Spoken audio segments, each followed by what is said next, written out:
Okay, so these were the three study aids that we were looking at last week. Now let's have a look at studying Bible characters then. Okay, before we look at Bible characters, I go on YouTube. Who goes on YouTube here? Who's into YouTube? About half of the congregation are into YouTube.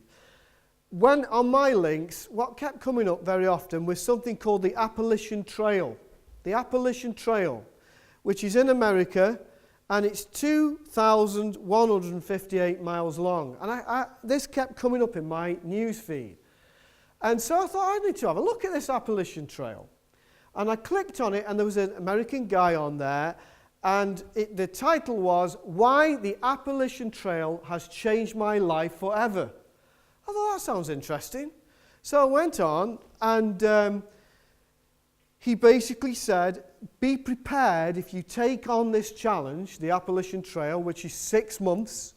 It takes you 6 months to get from, where are we? North Carolina at the beginning there, right the way over to northern New England at the end. It takes 6 months of your life. Loads of American students do it. Loads of people do it. It's packed out. And they commit 6 months to do this trail. And along the way, you meet thousands of people. They end up being lifelong friends. But if you can imagine, after the first 2 or 3 weeks, the kind of glamour of being on the Appalachian Trail fades away, and you end up with very wet, soggy clothes, wet, soggy boots. You've got to pitch your tent every single night. You've got to get the trip down to Walmart to get food for the next 3 or 4 days, and this goes on for 6 months. So I decided I'll go and have a look at another video on this. It was really intriguing me. And another video was the Appalachian Trail in 5 minutes. Just, and so there it was, bang, bang, bang, bang, bang. And at the end, you come to this mountain. I don't know how you pronounce it, Catadine or something like that. You finish on top of a mountain. So this is a 5-minute video. And at the end, this guy he's got his selfie stick, and he's blubbering like a baby. Right at the end, tears streaming down his face, and he's touching the sign that's basically the end of the Appalachian Trail. I'm thinking, that's a bit over the top, isn't it? That's what I thought as I watched it. That's a bit over the top. So I thought, what I'll do is I'll have a look at somebody's personal vlog on the Appalachian Trail. And when you realize what it's like every day or once a week, you realize that this thing is designed to change your life forever. And the people that go on it are no different than us, folks. They're not like professional walkers or hikers. They're no different than you and I. And they'll go on, and they'll give it a go, and many give up. But the point is, after doing it for 6 months, or the people that you meet, you end up with lifelong friends. Many churches in America will, they call it trail magic. Churches will put a little sign on the trail saying, 200 yards off, come down here, we'll give you hot dogs, beef burgers for free. All this food's on, and of course all the students, they absolutely love it. They'll go down there and they'll get fueled up for the next thing. And this happens time and time again, and different people. So the older generation that did the Appalachian Trail when they were young, they see their job as helping the new guys to go through, and they feed them and give them burgers and all this. And I looked at it and I thought, this is amazing.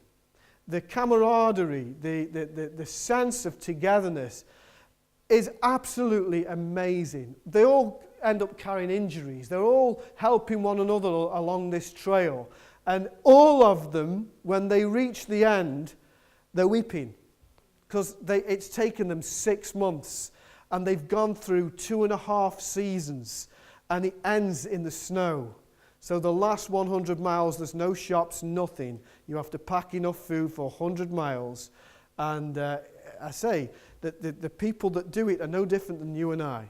They're not professional people.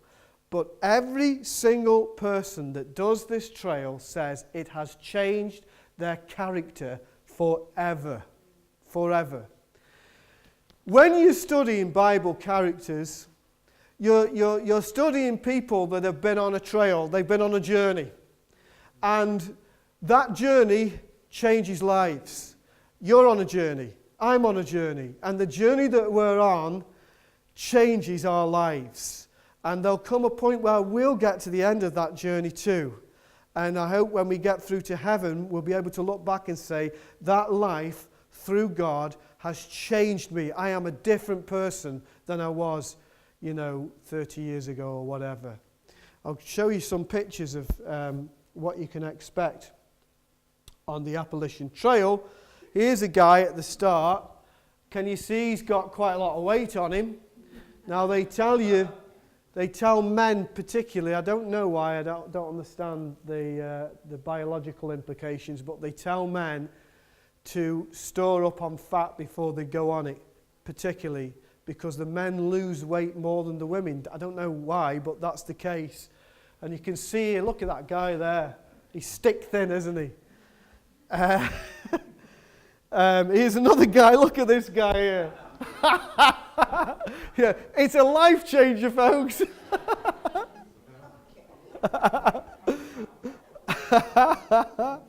But this guy is amazing. Look at that guy there. And there he is, pre-Appalachian Trail, post-Appalachian Trail. They have counseling groups in America to counsel people that have been on the Appalachian Trail because they don't know what to do with their life after. It's like, where'd you go from here, Yeah. To be honest, I thought the same thing. I was thinking about our Abigail. I was thinking, I'd love Abby to do that.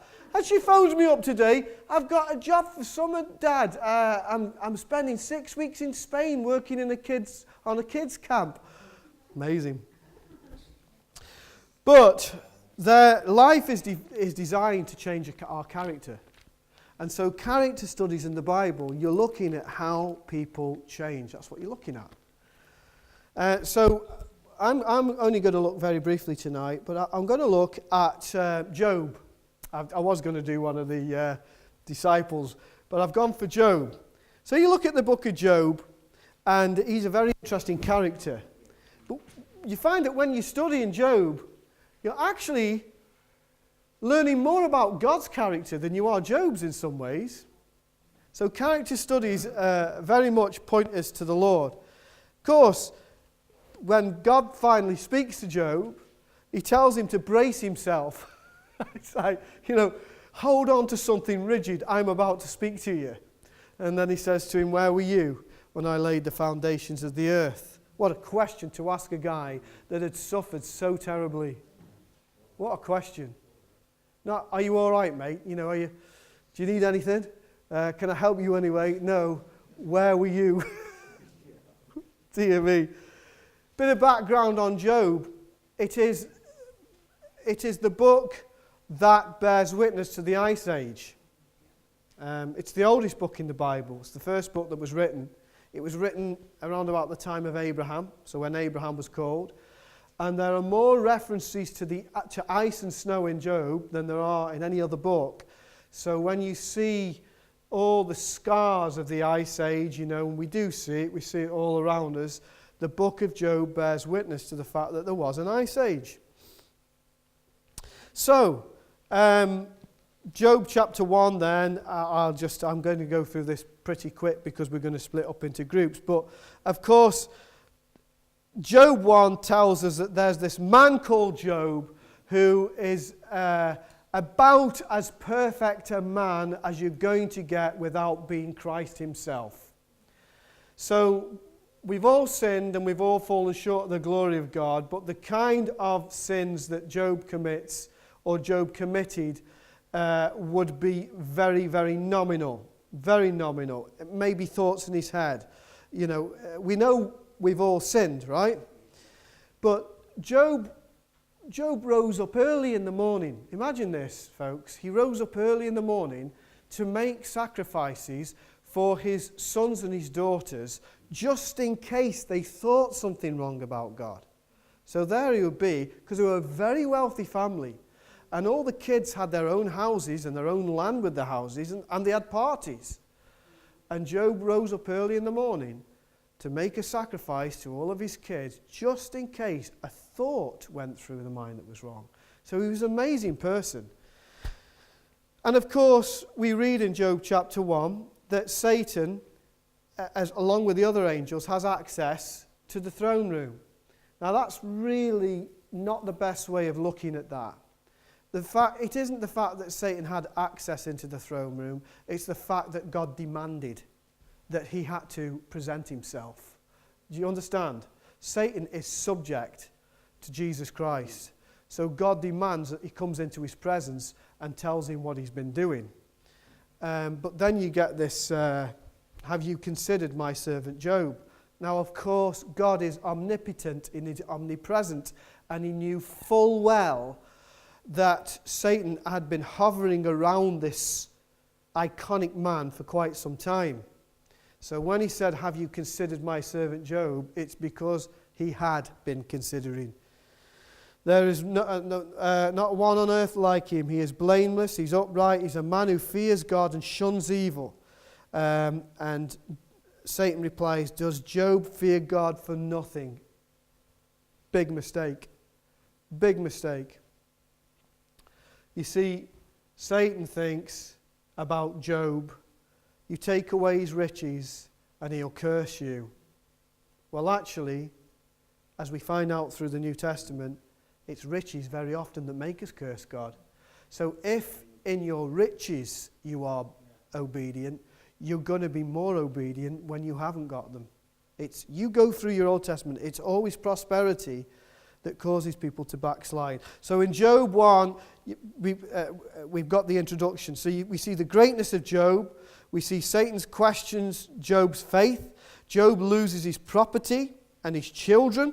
Job loses his health. And then you end up with Job's three friends. Anybody ever had a friend like Job's in your life?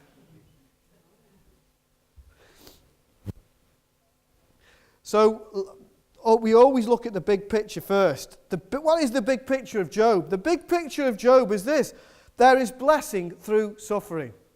And don't let anybody else tell you otherwise, folks. There is blessing through suffering. Yes, God heals. We know God heals. Of course he heals. But there is blessing through suffering. In fact, I would guess that Paul's letters, that the letters speak more about that than they do about healing. Also, through bitter calamity comes blessed discovery. You discover things about yourself. Like the men and women on the Appalachian Trail. They discovered things about themselves. Sidlow Baxter puts it like this beautifully. Self is slain and God is known through trial. The book is a grand illustration of Paul's words, all things work together for the good. That's Job. So that's the big picture. Then you've got his best mates, Eliphaz. And he says through his experience, he can tell Job that he must be a sinner. Bildad says, the tradition of the wise men tell me that Job, you must be a sinner. And Zophar simply assumes it. They actually incrementally get worse. You know, the first one's quite wise, and then the third one is just like a bull in a china shop, and he just, he's not nice at all. Then the young guy comes on the scene, and he says it's not really about age, it's about the Spirit of God within a man, and Elihu speaks about the purpose in suffering. So he's kind of getting there. This is Job. So Job's character in relation to the Lord's character. As you go through Job, you can't help but realize that Job wanted to die. Everybody got that? Satan was unleashed on him. One thing happens, followed by another thing. Then he gets news from another thing, and before he knows it, all his kids have died, all his oxen have gone, all his pastures have gone, his house has gone, and he literally sits there covered in boils with a piece of pottery scraping his boils, and he says the most amazing thing. He says, naked I came into this world, naked I will go. Blessed be the name of the Lord. He worships God. Later on, his wife says to him, curse God and die. Every morning he'd been sacrificing to God for his children, lest they curse God in their heart. And now his own wife is saying to him, curse God and die. And Job tries to explain to his friends that there is a purpose in suffering, and they say to him, no, you're suffering because you've sinned. Let me tell you tonight, the Bible doesn't teach that. The Bible does not teach that you've been suffering because you've sinned. The fact is, we've all sinned. We've all been born of Adam anyway. We've been born and shaped in iniquity, the Bible tells us, so that kicks that one right out of the window. No, we have to go through things sometimes, and there is no answer to it. There just isn't an answer. That's part of what the book of Job is all about. God's ways are beyond understanding. The great theme in Job is that God is sovereign. God is sovereign. So at the end of all that, when Job basically spends a lot of chapters saying, I wish I was dead, I truly do. I truly wish I'd never been born. At the end of all that, God breaks in. He says, brace yourself like a man. Who is that darkens counsel with words without knowledge? Talking about the man that God considered to be one of the greatest men on earth. That this is how he speaks to him. So you learn a lot about the character of God here. I will question you, and you shall answer me. Where were you when I laid the earth's foundation? Tell me if you understand. Who marked off its dimensions? Very interesting. Surely you know who stretched a measuring line across it. Very, very interesting. What does God say? Where were you? Were you there, Job? The answer, of course, is no. And yet, today, you listen to cosmologists today, they will tell you that the universe is being stretched out. Just like Job said. They'll tell you we can see through the math that the universe has been stretched and stretched and stretched. Very interesting that this is the oldest book in the Bible, and science today is just about catching up with it. It says that the earth is hung on nothing.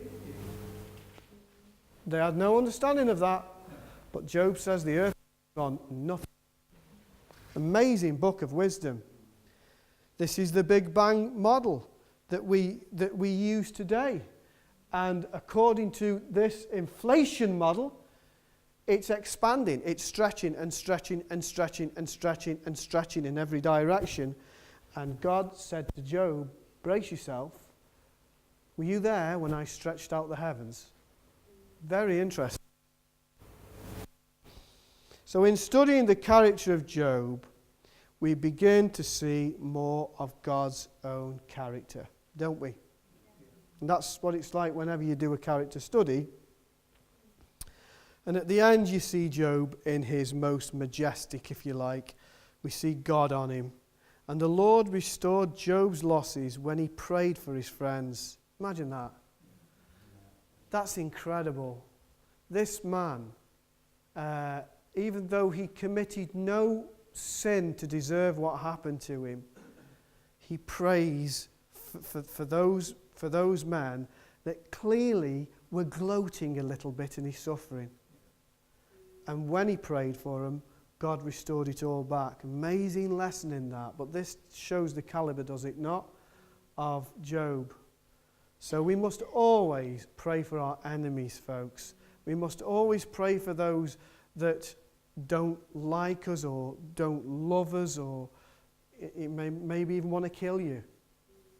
We must pray for our enemies. It's not easy, is it? Is it easy? It's one of the hardest things to do. One of the hardest things to do. Finally, this is what you'll find in every character study, that the character that you look at may in some way typify Jesus. Or in some cases, they may typify the devil, like Judas, for instance. But in Job's case, he was typical of Jesus. That's what a type means. We'll look more at types later on. Job is a type of Christ, in that both had everything at the beginning. And there's the scriptures. Both lost everything. Both were tempted by Satan. Both were falsely accused of being sinners. Both suffered, though did nothing wrong. Both remained faithful to God. Both were blessed more abundantly in the end. And this is what you'll find whenever you do a character study.